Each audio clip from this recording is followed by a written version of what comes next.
Halo sahabat cerdas, kembali bersama kami BPSDM Kumham TV.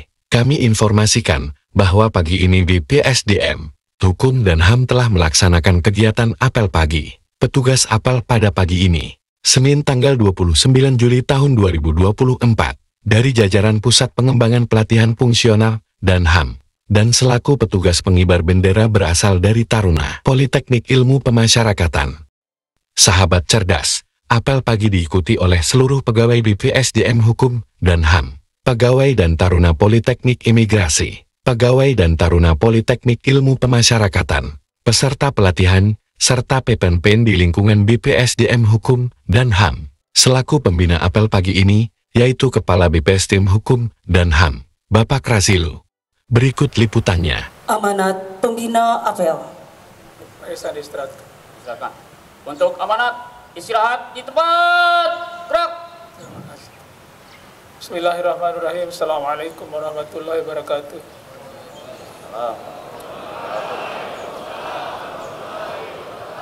Selamat pagi, salam sejahtera untuk kita semua. Yang saya hormati dan banggakan para senior GF ahli utama dari asesor WI, yang saya cintai dan banggakan Pimti Pratama di lingkungan BPSDM Hukum dan HAM, ASES, dan para kapus, Ibu Direktur Politeknik Ilmu Pemasyarakatan, Direktur Politeknik Imigrasi, para wadir dan seluruh jajarannya, para jabatan manajerial dan non-manajerial, para peserta pelatihan, dan anak-anak saya taruna dan taruni yang saya cintai dan banggakan. Terima kasih. Yang pertama dan paling utama, kita panjatkan puji syukur kehadirat Allah Subhanahu wa Ta'ala, Tuhan yang Maha Kuasa. Pada pagi hari ini kita hadir kembali untuk memperbaharui semangat, tekad, dan niat kita dalam pengabdian, memberikan yang terbaik buat organisasi yang kita cintai. Saya ingin memberikan beberapa arahan pada pagi hari ini dan sekaligus ingin mencerdaskan kita semua dengan beberapa materi. Yang pertama, di dalam sebuah organisasi tidak terkecuali BPSDM Hukum dan HAM atau Kementerian Hukum dan HAM, paling tidak ada 4 tipe daripada karyawan, pegawai, atau aparatur sipil negara. Saya ingin urut dari yang paling bawah. Tipe pertama adalah tipe daripada pegawai yang kinerjanya buruk, kinerjanya rendah, sekaligus karakternya juga jelek. Pegawai seperti ini adalah menjadi malapetaka buat organisasi. Sebenarnya dia datang bekerja tapi tidak bekerja, karena dia memproduksi dosa-dosa setiap detik, setiap menit, setiap jam. Produktivitasnya rendah, kinerjanya rendah, buruk, jelek, karakternya juga jelek. Kalau Anda berada di perusahaan ini pasti sudah dipecat. Mungkin yang dipecat bukan karyawannya saja. Ada satu perbincangan, kalau ada di dalam satu organisasi seperti itu, pegawainya dipecat, HRD-nya juga dipecat. Karena tidak bekerja secara baik untuk membina daripada pegawai. Tipe ini kita tidak hendaki ada di BPSDM Hukum dan HAM atau ada di Kementerian Hukum dan HAM. Karena ini membawa malapetaka. Kalau saya boleh umpamakan tipe pegawai ini adalah kayak benalu. Coba lihat benalu. Benalu itu hinggap di satu pohon, dia mengisap sari, mengambil manfaat darinya, dan merusak pohon itu, dan dirinya bermanfaat untuk dirinya sendiri. Tetapi yakin Bapak Ibu, pegawai seperti ini pasti dia akan sengsara hidupnya. Keberkahannya dicabut oleh Allah karena dia makan gaji tapi dia tidak memberikan apa-apa kepada organisasi. Semoga tipe pegawai ini sadar, atau kalau enggak sadar, ya terserahlah bagaimana nanti keputusan dari Tuhan Yang Maha Kuasa atau organisasi terhadap pegawai seperti ini. Tipe pegawai yang kedua, ya, dari bawah ini, ya, adalah pegawai yang produktivitasnya positif, baik, atau kinerjanya baik, tetapi karakternya buruk. Ya. Pegawai seperti ini juga menjadi malapetaka. Karena pegawai yang memiliki karakter yang buruk, jelek, akan membuat organisasi gaduh. Tidak ada kedamaian, tidak ada ketenangan di organisasi. Kalau Anda di perusahaan, ini dipecat juga ini orang. Karena ini juga membawa malapetaka. Walaupun Anda memiliki produktivitas yang tinggi, tapi kalau karakternya jelek, ini dibenci sama banyak orang. Ya. Karena orang sebenarnya dalam pergaulan di organisasi tidak sekadar melihat daripada produktivitas atau kinerja Anda, tapi yang dilihat adalah karakter, perilaku dalam pergaulan.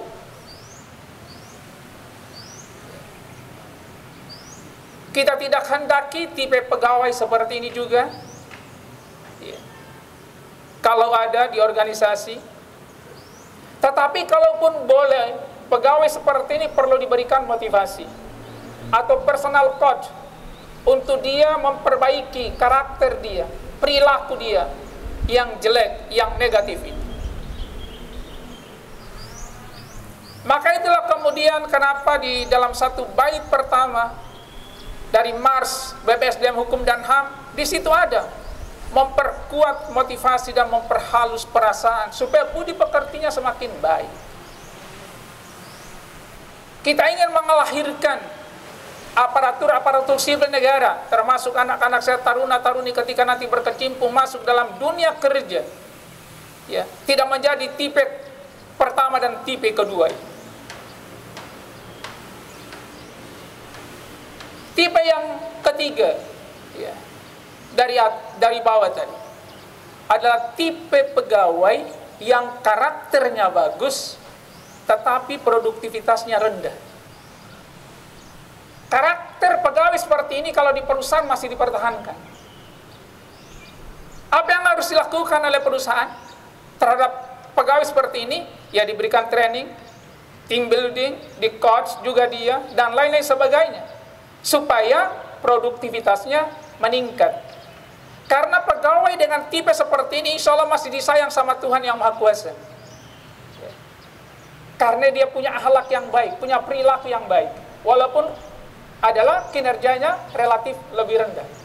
Dia tidak membuat gaduh organisasi. Dengan keberadaan dia, orang menjadi tenang di sekitar dia. Tidak membuat, ya, keonaran di dalam organisasi. Dia masih sedikit-sedikit bisa memberikan kesejukan, angin kesejukan, angin kedamaian di organisasi. Karena dia memiliki karakter yang baik. Walaupun dia produktivitasnya atau kinerjanya adalah rendah. Tipe yang keempat inilah tipe yang menjadi harapan kita semua, yaitu pegawai dengan karakter terpuji, karakter mulia, dan dia produktivitasnya juga adalah kinerjanya tinggi. Kalau kita memiliki pegawai-pegawai dengan tipe seperti ini, maka akan menjadi harum nama daripada organisasi. Bahkan akan ada curahan rahmat dari langit, dari Tuhan Yang Maha Kuasa, ya, dengan pegawai-pegawai tipe seperti ini.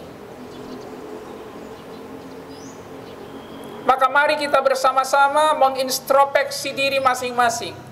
Saya berada pada tipe pegawai nomor 1 kah, nomor 2 kah, nomor 3 kah, atau nomor 4? Dan secara pelan-pelan mari kita perbaiki diri. Apa kira-kira mempengaruhi tipe-tipe pegawai? Yang mempengaruhi itu adalah niatnya dia bekerja. Kalau pegawai itu bekerja, niatnya hanya mencari gaji, mencari upah tok saja, Hanya itu yang dia cari. Tidak peduli dengan karakter dia, tidak peduli dengan kinerja dia. Ini pegawai datang ke kantor tidak punya tujuan, hanya dia datang kemudian dia pulang. Ya. Tukar protes, ya, memprotes apa-apa, mengkritik apa-apa, mengeluh. Itu kerjanya hanya itu saja. Tetapi yang dia tunggu kapan ada pembagian tunjangan kinerja yang lebih. Ya. Walaupun sekarang alhamdulillah kita sedang diusulkan kenaikan 100% tunjangan kinerja Kemenkumham. Karena nilai reformasi birokrasinya sudah termasuk relatif lebih tinggi. Mudah-mudahan Pak Menteri sebelum berakhir sudah disetujui oleh Menteri Keuangan. Ya, ada kenaikan sekian. Ya, yang pensiun, ya doakan kami saja kalau sudah mendekati pensiun. Ya. Karena mungkin gak dapat lagi, tapi ya keringat dan jasanya bisa melihat hal itu. Ya. Jadi kita bekerja bukan mencari upah, mencari gaji. Karena upah dan gaji itu pasti dikasih Bapak Ibu sekalian. Ya. Saya ketika dilantik menjadi Inspektur Jenderal Kementerian Hukum dan HAM, saya silaturahmi kepada Inspektur Jenderal pertama, karena masih hidup. Ya. Rumahnya di Komplek Kepolisian di daerah Duren 3 sana. Ada satu pesan yang saya masih ingat, bisa dicari jejak digitalnya. Kata dia, Pak Irjen, bekerja jangan memikirkan gaji, karena gaji pasti dapat. Luar biasa pesan. Saya masih ingat. Tetapi berkinerja dan berkinerja, perbaiki diri, karena gaji pasti dapat, nggak mungkin nggak dapat. Ya. Kenapa kemudian menjadi tujuannya adalah gaji, padahal gaji pasti setiap tanggal 1 akan masuk kepada rekening Anda. Bukan buruh ini kita, tetapi adalah menjadi pegawai negeri, aparatur sipil negara, dianggap sebagai profesional. Itu tipe pertama. Tipe kedua daripada mereka bekerja adalah bekerja dijadikan sebagai hobi buat dia. Ini luar biasa. Kalau Anda bekerja menjadikan pekerjaan sebagai hobi, tidak ada kelelahan Anda dalam bekerja. Dan pasti akan mencari lagi apa yang terbaik untuk mengembangkan hobi Anda. Walaupun ini masih relatif lebih rendah. Kalau Anda bekerja sebagai hobi, ada sisi negatif yang pasti Anda kemudian belum dapat. Nah, yang ketiga, bekerja itu karena panggilan jiwa. Ingin memberikan makna yang lebih terhadap kerja. Saya bekerja supaya bisa memberi manfaat buat orang lain. Saya bekerja supaya bisa berkontribusi manfaat buat orang banyak. Saya bekerja ingin meninggalkan legasi. Kalau kata Pak Menteri, to leave legacy, meninggalkan legasi, dikenang orang. Maka dia selalu mencari terobosan inovasi bagaimana bisa memberi manfaat buat orang banyak. Dijadikan sebagai panggilan jiwa dia di dalam bekerja. Ini orang tidak akan habis energinya. Dia akan terus ada suplai energi dari dirinya. Karena dia bekerja dengan panggilan jiwa. Itulah kemudian kenapa di Indonesia Raya yang sering kita nyanyikan, yang dibangun pertama itu adalah jiwanya, bukan membangun badan. Bangunlah jiwanya, bangunlah badannya untuk Indonesia Raya. Itulah kemudian kenapa kita akan membuat salah satu program di BPS Hukum dan HAM pada hari Jumat nanti. Ya, itu adalah jiwaku, yaitu Jumat Inspirasi. Wajib andilkan keutuhan, kecerdasan, kecerdasan utuh. Ya, nanti saya akan jelaskan kemudian nanti pada hari Jumat. Karena ini mengandung makna bahwa kita hadir di BPSDM Hukum dan HAM karena panggilan jiwa, bukan panggilannya saya, bukan panggilannya yang lain-lain. Sehingga kalau Anda bekerja dengan panggilan, tidak perlu diperintah, tidak perlu dicari-cari, ya, pasti akan selalu memberikan yang terbaik. Dan yang terakhir Bapak Ibu adalah bekerja karena ibadah. Kalau Anda bekerja karena ibadah, ada nilai plus lebih lagi. Karena orang bekerja dengan panggilan jiwa, Karena dia merasa saya ini memberi manfaat buat orang lain. Walaupun Tuhannya sudah memanggil dia sholat, tetap sibuk dengan pekerjaan dia. Tuhannya sudah memanggil harus ke gereja, harus ke tempat dia, tetap sibuk dengan panggilan jiwa yang lain. Dia mengesampingkan satu sisi spiritual yang lain. Ya. Sesuai dengan sila pertama daripada Pancasila. Kalau Anda bekerja karena ibadah, maka panggilan jiwanya terpenuhi, panggilan jiwanya terpenuhi, hobinya akan terpenuhi. Itulah yang membedakan segelintir orang saja yang kemudian bekerja karena ibadah. Maka kenapa kemudian slogan yang kita sama-sama gelorakan di BPS Hukum dan HAM adalah SDM unggul, berkarakter, dan religius. Karena itu menjadi penting Bapak Ibu sekalian. Dan di dalam 10 pesan Kepala BPS Hukum dan HAM, itu pertama, libatkan Tuhan yang Maha Kuasa dalam kerja, karya, dan segala urusan. Karena Anda dan saya akan menjadi lebih penting dalam hidup ini kalau seluruh gerak-geriknya, ucapannya, fikirannya, ucapannya, tindak tanduknya, seluruh karya yang dihasilkan semata-mata dipersembahkan untuk Tuhan yang Maha Kuasa dalam rangka pengabdian kepadanya untuk kemaslahatan orang banyak. Itulah pegawai negeri yang kita kehendaki. Itulah aparatur sipil negara yang kita kehendaki. Itu yang pertama. Yang kedua, Bapak Ibu sekalian yang saya sampaikan, nanti pekan depan, tanggal 5 dan tanggal 8, akan ada momen besar di Kementerian Hukum dan HAM. Yang pelaksananya itu sendiri adalah BPSDM Hukum dan HAM. Kita akan melaksanakan webinar series, kick off atau peresmian dari webinar series, seri pertama, yang akan menjadi pembicara kuncinya dan tunggal adalah Menteri Hukum dan HAM. Mungkin teman-teman semua sudah melihat di sosial media BPSDM Hukum dan HAM, para Badiklat, dan juga di UBT mereka telah menggelorakan ini, yaitu SDM berkualitas menyongsong Indonesia Emas 2024. Kita akan dengarkan orasi ilmiah dari Pak Menteri pada saat itu. SDM seperti apa yang harus disiapkan oleh Kementerian Hukum dan HAM menyongsong era itu.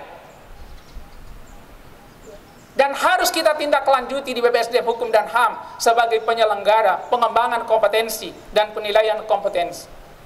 Ya. Maka saya meminta kepada saya dan kita semua, ya, merasa bangga dan gembira dengan kegiatan ini. Karena kegiatan ini direspon baik oleh Pak Menteri, oleh Pak Sekjen sendiri. Pak Sekjen telah memberikan surat perintah secara khusus kepada Kak Kanwil dan Kadif Administrasi untuk hadir secara langsung di BPSDM Hukum dan HAM. Ya. Itu surat perintah. Mungkin jarang terjadi Pak Sekjen memberikan surat perintah seperti itu. Ya. Tapi ini adalah memberikan perhatian penting. Kenapa Bapak Ibu sekalian? Karena webinar series 8 kali selama 8 seri itu untuk memenuhi sekaligus hak daripada pegawai dalam pengembangan kompetensi sebanyak 20 per tahun. Ya, lebih bahkan 4. Selain daripada itu, webinar series 8 seri itu dapat meningkatkan indeks profesionalitas ASN Kemenkumham. Indeks profesionalitas ASN itu ada 4 aspek yang dinilai. Parameter pertama adalah kualifikasi, termasuk di sana S3, S2, dan seterusnya. Kemudian yang kedua adalah kompetensi. Dan yang dinilai dalam kompetensi itu hanya satu aspeknya, berkaitan dengan pengembangan kompetensi. Ya. Poinnya berapa? 40. Berapa nilai yang sudah didapatkan oleh Kemenkumham per hari ini? Baru 30, sekian. Masih ada ruang 10. Karena rata-rata setiap tahun kita bisa mengembangkan kompetensi relatif hanya 6.000 saja. Bayangkan dengan webinar series ini, 65.000 pegawai dapat mencetak sertifikat masing-masing secara elektronik kalau kalian ikut. Ya. Maka ini perlu kita gelorakan secara bersama-sama. Ya. Akan ada kick off di sini oleh Pak Menteri, dan materi-materi selanjutnya sebanyak 7 kali. Itu adalah materi-materi yang sangat menarik untuk meningkatkan motivasi kita, sekaligus memberikan inspirasi kepada kita bagaimana membangun seorang aparatur sipil negara sesuai dengan brandingnya, ya, dan lain-lain sebagainya. Perhelatan yang kedua yang akan kita laksanakan, ya, adalah peresmian Politeknik Pengayoman Indonesia pada tanggal 8, ya, Agustus 2024 nanti. Ini adalah menjadi amanah daripada Pak Menteri yang sebelumnya sudah ditegaskan kepada Pak Iwan, ya, Kepala BPSDM Hukum dan ke-9, ya, untuk melakukan restrukturisasi lebih awal, ya. Ada penyusunan naskah akademik, kemudian meminta persetujuan daripada teman-teman di Kemendikbudristek, kemudian membuat draft statuta, draft daripada Permen Kumham, kemudian Pak Menteri meminta saya untuk menyingsingkan lengan, sekencang-kencangnya menyelesaikan ini secepatnya. Alhamdulillah seluruh proses sudah selesai. Ya, termasuk yang terakhir adalah persetujuan dari Menpan RB sudah disetujui, tinggal akan diambil hari ini, dan insya Allah tanggal 8 kita akan laksanakan peresmian Politeknik Pengayoman Indonesia. Jadi anak-anak saya, taruna dan taruni, tidak ada lagi payung Politeknik Imigrasi, tidak ada lagi payung Politeknik Ilmu Pemasarakatan, semuanya payungnya adalah Politeknik Pengayoman Indonesia, yang kemudian dibagi dalam jurusan saja. Ada jurusan ilmu pemasarakatan dengan 3 prodi, ada jurusan imigrasi dengan 3 prodi juga, dan Pak Menteri sudah pesan, ya, selepas ini kemudian akan melakukan upaya, ya, untuk melengkapi dengan jurusan-jurusan di ilmu legislasi HAM, kemudian pelayanan hukum dan lain-lain sebagainya, sehingga hampir seluruh tugas pokok fungsi Kementerian Hukum dan HAM itu kita bisa sudah rekrut pegawai sedini mungkin, sudah dibina sejak awal. Dan ingat, kita ini adalah vokasi, ya. Vokasi itu adalah perguruan tinggi terapan yang kalau selesai kerja tidak perlu dilatih lagi, sudah siap untuk bekerja. Itu namanya adalah vokasi, ya.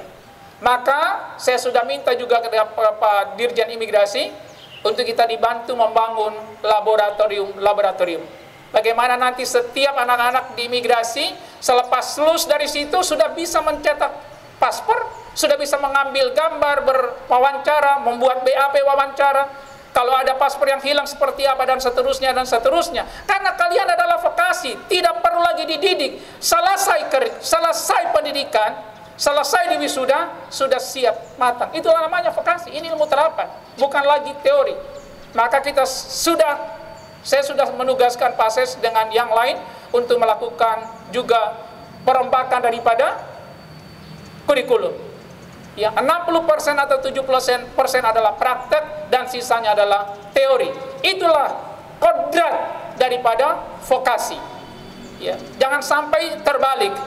Kodratnya adalah vokasi, tetapi proses yang dijalankan adalah akademik.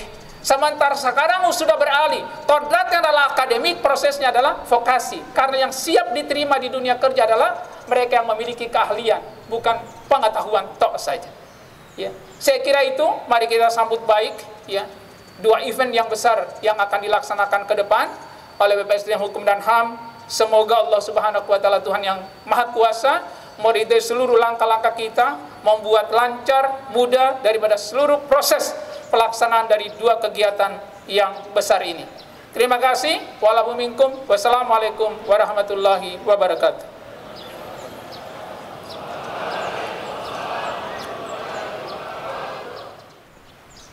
Yel-yel tata nilai pasti dan BPSDM dipimpin oleh pembina apel. Salam pembaruan. BPSDM. BPSDM.